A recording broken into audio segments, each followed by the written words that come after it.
Je présente Laetitia Zonzambe. Est-ce que je prononce votre nom correctement, madame? Oui, c'est correct. C'est Laetitia Zonzambe. Ah, Exact. OK, parfait. Encore une fois. Zonzambe. Zonzambe, oui. Yes. Beaucoup plus chantant.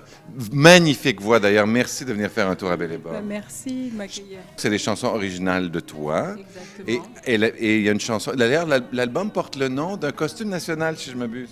Ça s'appelle Sansa. En fait, c'est un ensemble de pagnes qui ont été des différentes pièces de pagnes qui ont été réunies pour créer un seul vêtement. Et puis moi, je me suis inspirée justement de cette image-là pour mes créations musicales. Donc, je vais chercher des éléments musicaux qui viennent de la tradition. C'est des choses qui ont été empruntées du fait que je suis centrafricaine, des choses qui ont été héritées, des choses que j'ai créées.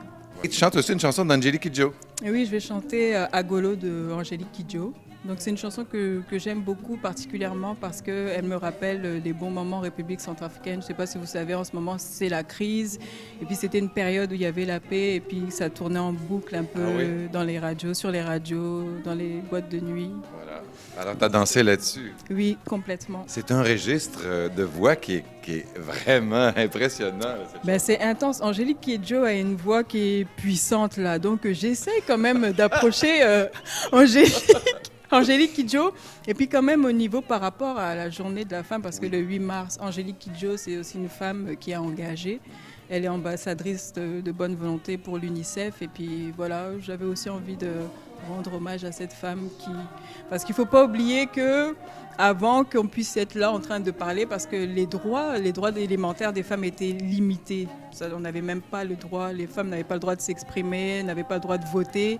Et puis il y a eu un travail avant ça qui fait que maintenant on peut s'exprimer librement. Donc c'est important de rendre hommage justement à ce travail qui a été fait avant.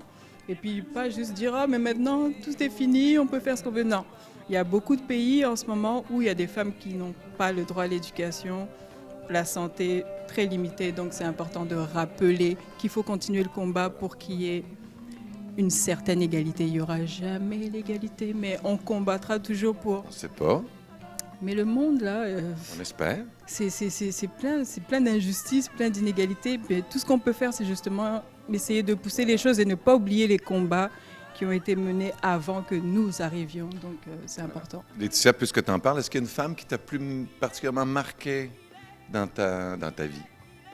Une femme qui m'a particulièrement marquée, ben, elles sont nombreuses, quoi. Il y en a Mariam Makeba, c'est une femme qui m'a beaucoup marquée. Annie-Fleur Bachelili, c'est une chanteuse que vous ne connaissez pas beaucoup, elle est du Gabon. Et puis je trouve que c'est une femme qui est très engagée, puis qui est très nature dans sa façon d'exprimer. C'est spontané, c'est vrai. En fait, j'ai envie de la citer, elle, parce qu'elle n'est pas connue. Il y a plein de femmes qu'on connaît, mais des noms inconnus comme ça. Annie-Fleur Bachelili, une chanteuse du Gabon, qui est vraiment engagée dans les causes humanitaires, dans les causes simples, et puis avec simplicité, spontanéité. Vraiment, elle me marque beaucoup. Alors, Laetitia Zonzambe, c'est mieux? Zonzambe. C'est mieux? Oui. Merci d'être à Belle-et-Bob, très heureux. Merci. Et vous allez l'adorer chanter une fois.